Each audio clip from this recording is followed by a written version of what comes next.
Binasag na ni VP Sara Duterte, mga kababayan, ang mga kasinungalingan nitong si Ramil Madriaga. Sa official statement, mga kababayan, na inilabas ng opisina ni VP Sara Duterte, ay talagang tinadtad, mga kababayan, ni VP Sara ng pinong-pino itong mga kasinungalingan ni Ramil Madriaga.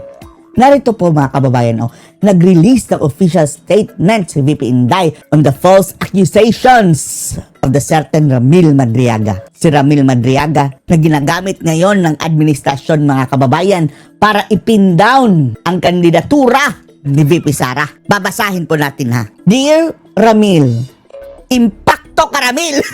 Hindi pala. Mali ang ating nabasa. Pero ito po ang sinabi ni VP Sara, mga kababayan. Nawala akong personal na relasyon dito kay Ramil Madriaga.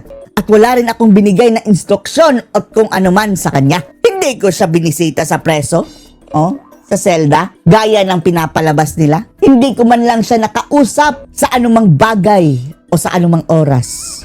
Yung litrato na sinabit niya na magkasama kami ay wala pong relasyon, mga kababayan, sa kanyang mga aligasyon. Sapagkat kinuha ito sa isang public event na nandun daw si VP Sara sa Bakatuwid. That is the inauguration of VP Sara, mga kababayan. Libo-libo ang nagpa-picture kay VP Inday doon. Etong mga imaheng ito ay hindi makakapagsuporta sa kanyang mga aligasyon.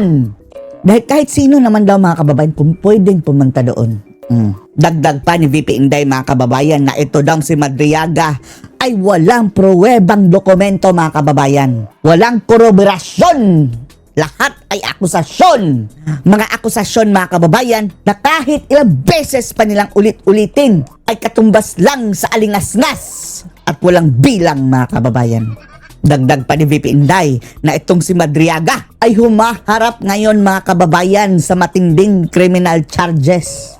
At mayroon pa nga daw siya, mga kababayan, na mga matitinding mga criminal records.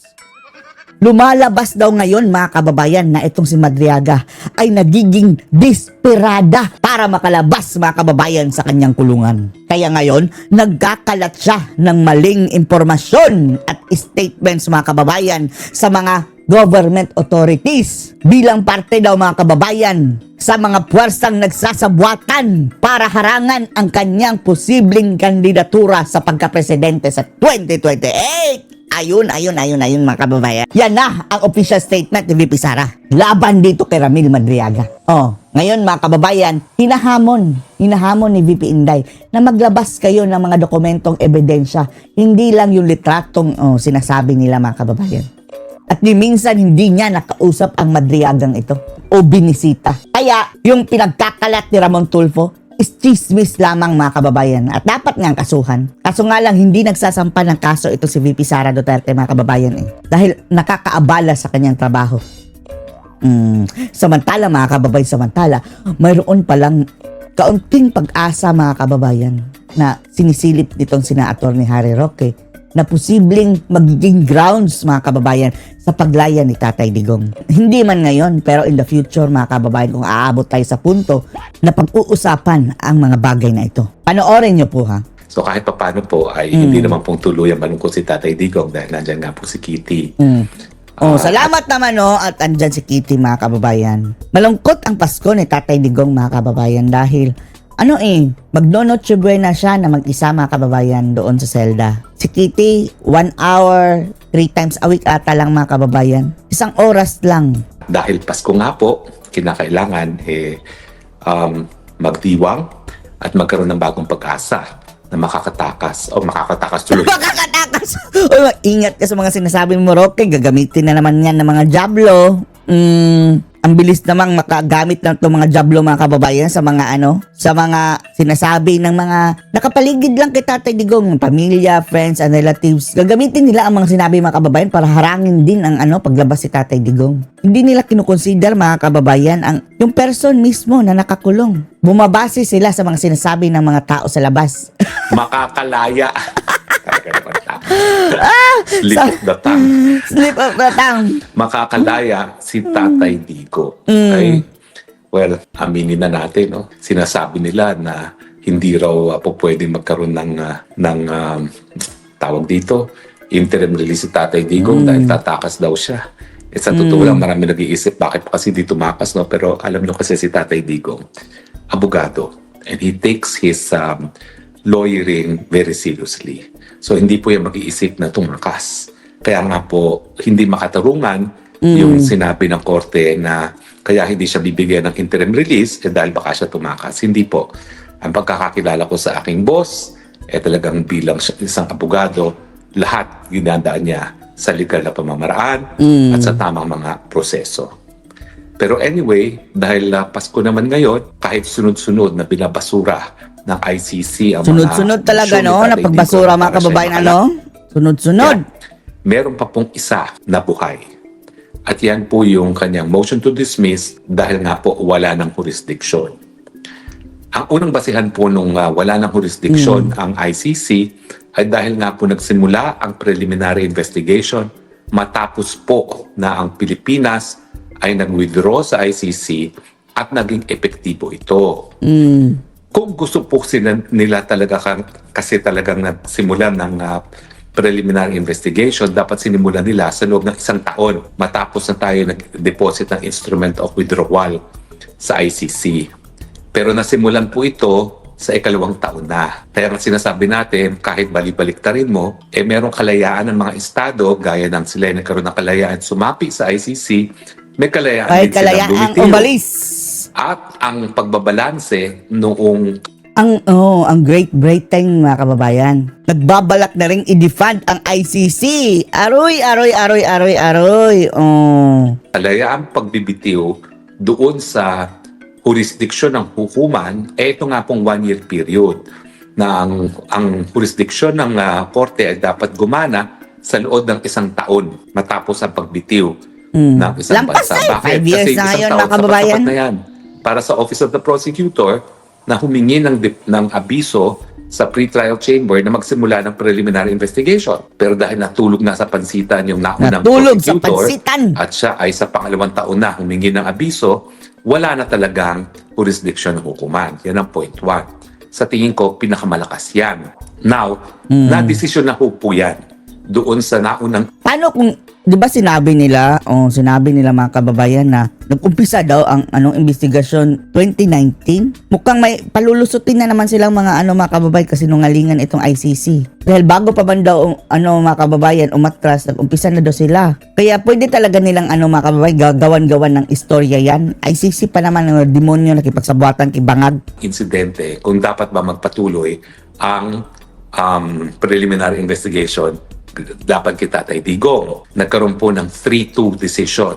3 nagsasabi na dapat tumuloy, 2 nagsasabing wala ng jurisdiction.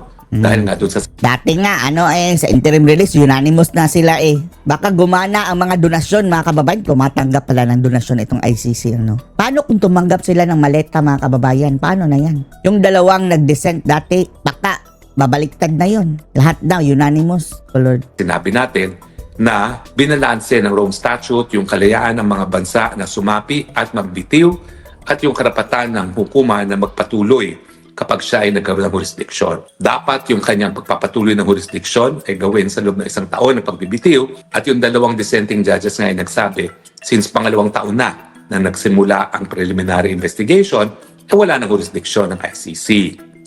Now, yung 3 namang mahistrado na nagsabi na dapat patuloy ang preliminary investigation, hindi nila sinabi na ang desisyon nila ay tungkol sa jurisdiksyon ng hukuman. Ano Ang sinabi lang nila, unang-una, hindi naman in-address ng mga abogado ng Pilipinas kung anong naging epekto ng kanyang pagbibitiw sa Rome Statute. Ang sabi lang nila ay local courts are able and willing and dapat hindi nga gumalaw ang ICC. Tama po yung argumento na yon. Pero ang sinasabi ng appellate chamber nung nagkaroon ng 3-2 decision, dapat diniscuss at inargue na dahil ang preliminary investigation na nagsimula 1 taon, 2 taon na nakalipas pagkatapos ang pag-deposit ng instrument of ratification, wala na talagang jurisdiction ng hukuman. Sana nga na-document, mga kababayan, na 2 years nagsimula. May narinig tayo, mga kababayan, something nilabas nila Ewan lang natin sa prosecutor ba yun? Na nag-umpisa na daw, mga kababayan, kahit hindi pa yung considered na daw yung umpisa, kahit hindi pa nga daw nag-withdraw, mga kababayan, sa ICC. Nag-umpisa na daw, Lord. Lulutuin na naman mga kababayan ng Macau. Dahil hindi po Marcos. nagawa yun ng naunang abogado ng Pilipinas, no?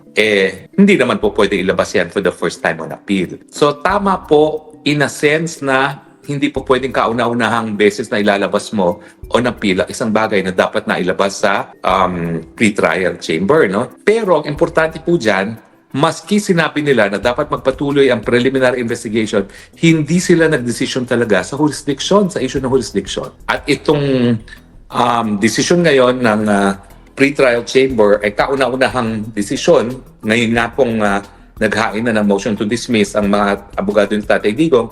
Ito yung kauna-unahang pagkakataon na nagkaroon sila ng desisyon on jurisdiction.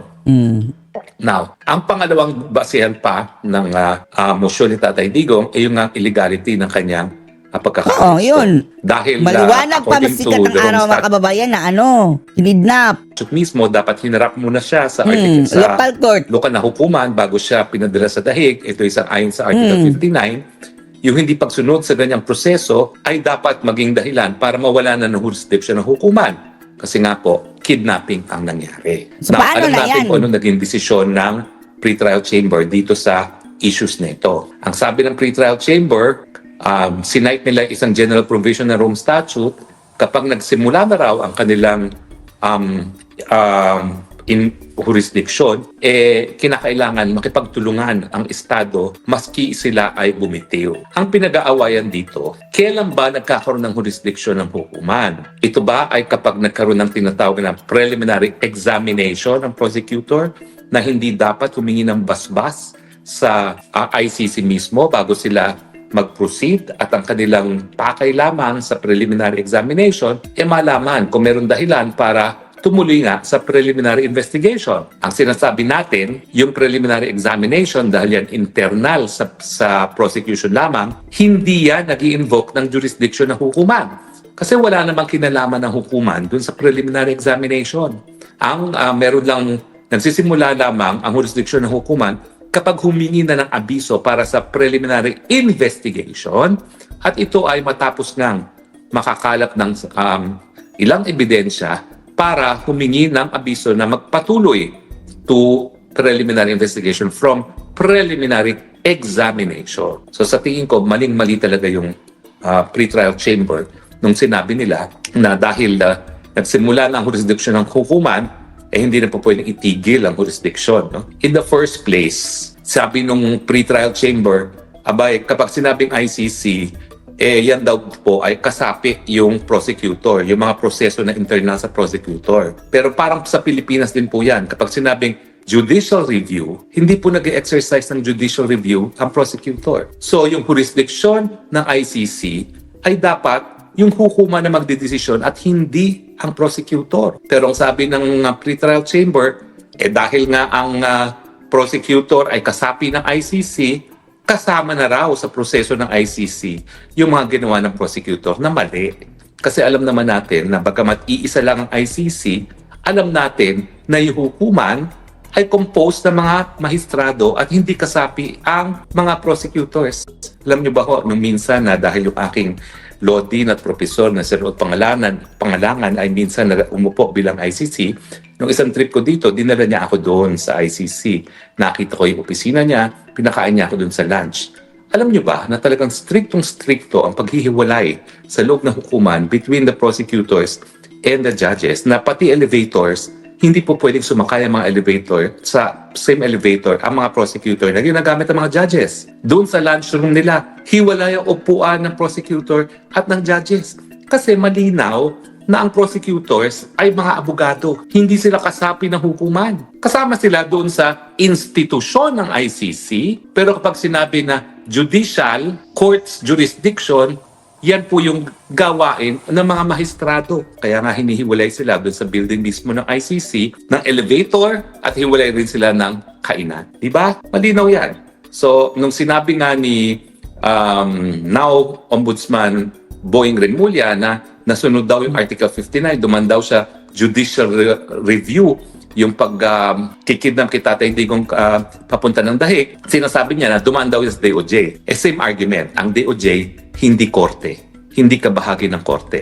Well, strictly speaking, lahat ng abogado, we are officers of the court. Pero hindi ibig sabihin na palibasa kami abogado, kami ay mga hukom na. We are part of the justice system in the same way that the Office of the Prosecutor is part of the justice system na ICC. Pero hindi sila kabahagi ng hukuman mismo. Dahil ang hukuman, mga magistrado lamang ang mga nakaupo dyan. So yun yung unang-unang pagkakakli. Now, dun sa pangalawa naman na issue, na yung pagiging illegal ng arrest, ang sabi ng pre-trial chamber this time around, wala lang. Kasi sinasabi nila na yung illegality of arrest is merely procedural. Ang importante nga, gaya ng sinabi ng Eichmann, ay mabigyan ng patas sa paglilitis ang mga akusado. Well, sa tingin po natin mali yan. Kasi una-una, no? Yung desisyon ng ICC dapat konforme sa umiiral na batas pagdating sa karapatang pantao. At sa tingin ko, ang umiiral na batas na ngayon ay kapag ang pamamaraan na nagkaroon ng jurisdiksyon ng hukuman para sa pagkatao ng isang akusado ay illegal, dapat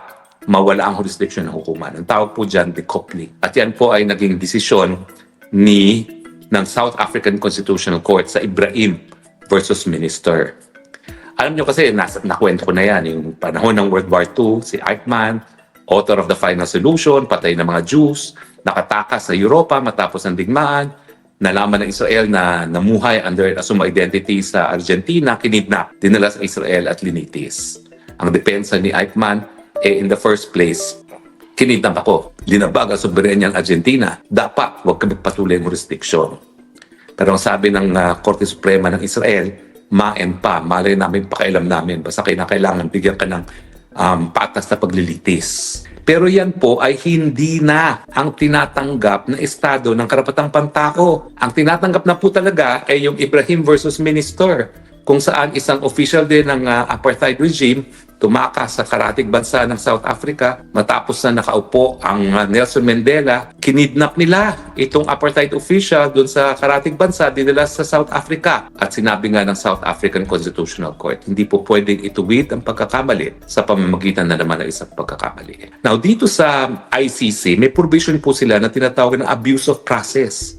Ibig sabihin na natin na yung illegality ay hindi dapat makaapekto sa jurisdiction ng hukuman. Still, dahil merong abuso sa proseso, kumbaga, masisira ang imahe ng hukuman, masisira yung kakayahan o yung tiwala ng mga mamamayan ng buong mundo sa ICC na magbigay ng katarungan kung papayagan na magpatuloy ang jurisdiction ng hukuman. In a sense, yung abuse of process, hinihiwalay po yung jurisdiction na okay, merong jurisdiction, pero ang issue is yung propriety.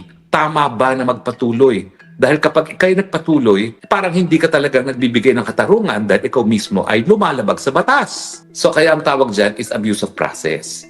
Hindi po yan in-address ng pre-trial chamber. At for the first time, ma-address lang yan ng appeals tribunal. Now alam ko po, Pasko, at ang Pasko ay nagbibigay ng bagong pag-asa. Bakit ako naman po iniisip ko na may pag-asa na makalaya si Tatay Digong dito sa appeals? Dahil nga po, ang appeals chamber ay hiningan pa ng observation ang prosecution at yung victims counsel tungkol nga dito sa dalawang issue nito. Ibig sabihin, pinag-aaralang mabuti ng appeals chamber yung issue ng lack of jurisdiction, either because nag-withdraw ng ang Pilipinas dahil at yung preliminary investigation na sinimulan sa pangalawang taon ay hindi na legal, at saka yung issue ng legalidad ng pag-aresto. Yan po talaga ang pinag-aaralan ngayon ng hukuman. Kasi nga, nagkaroon na ng desisyon ng South African Constitutional Court. Alam niyo ba yung South African Constitutional Court? Yan po ay very influential. Yan po ang hukuman na kauna-unahang pagkakataon na nagsabi na yung parusa ng kamatayan ay labag sa karapatang mabuhay. Di ba obvious naman yun? Pero kinailangan ng South African Constitutional Court pang mag-rule ng ganyan. So when the South African Constitutional Court ruled na ang kidnapping dahil ito ay illegal ay magre-resulta sa pagkawalan ng jurisdiction, pansinin niyo po ha, magre-resulta sa kawalan ng jurisdiction. So ibig sabihin, maski merong jurisdiction ng hukuman, dapat wag siyang i-exercise dahil mali nga yung proseso. Kaya abuse of process ang tinatawag. Tingin ko po, yan yung pag-asa ni Tatay Digong. At tatawagan ko po si Kitty. Alam ko naman po na bawal sila mag-usap sa kaso, pero at least sasabihin ko, Kitty, sabihin mo kay Tatay Digong, huwag mawalan ng pag-asa. Kasi meron ng desisyon ng South African Constitutional Court, Ibrahim versus Minister, na kapag pag-aaresto ay illegal, hindi dapat magpatuloy ang jurisdiction. At yan ang pag-asa ni Tatay Digong na bagamat ang makakasama lang niya sa Pasko ay si Kitty, sana naman sa darating na taon ng 2026, makabalik na siya sa Davao. Kasama natin lahat ng mga nagmamahal sa kanyang mga Pilipino. Well, ang pangako ko po, dahil ngayon po ay 21, ito na siguro yung last broadcast ko na mag-uusap tayo na sa usaping politika o di naman kaya sa usaping legal. Napapatuloy po rin po ang Spokes Hour natin, pero gagawin na nating more on Christmas. Yung pagpapakalat ng pagmamahal at kaligayahan dahil nga po isinilang ang ating may kapal na nagbigay ng pag-asa ng buhay na walang hanggan. So anyway, importante naman po na bago ko tapusin ang taon, nagbigay ako ng pag-asa kay Tatay Digong dahil itong pag-asa nito ay hindi lang kay Tatay Digong kundi sa lahat ng Pilipino na hindi lang nagmamahal kay Tatay Digong kung hindi nagbibigay importansya sa soberenya ng bansang Pilipinas. Talaga naman po dahil tayo bumitiw na sa pagiging miyembro ng ICC, wala na pong ibang korting dapat maglitis ng mga krimen na di umanong nangyari sa Pilipinas kung hindi ang mga lokal na hukuman.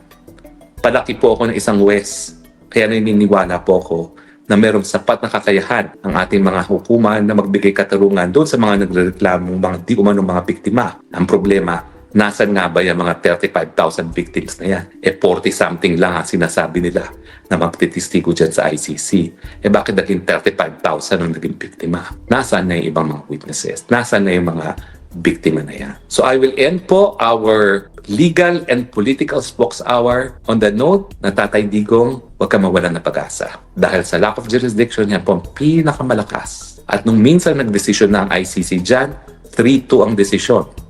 Tingin ko merong isang West na nag-iisip talaga kung dapat ba siya pumanik na doon sa 3 nang sa ganon ang maging desisyon ng Appeals Tribunal will become 4-1 na lack of jurisdiction at uuwi na si Tatay Digong. Pagdasal din po natin yan ngayong panahon ng Kapaskuhan na sana po ang Appeals Chamber ng ICC magdesisyon na walang jurisdiction dahil nasimula na preliminary investigation na hindi na tayo miyembro ng ICC at dahil iligal ang pamamaraan ng nakuha nila pagkatao ni Tatay Digong. Huwag po natin maliitin ang kapangyarihan ng dasal. Minsan po ikukwento ko ang aking naging tanang buhay mula nang umalis ako ng Pilipinas, and I can assure you po, lahat ng pinagdaanan ko, nakaya ko dahil sa aking pagdarasal sa may kapal. Huwag po tayo mawala ng pag-asa.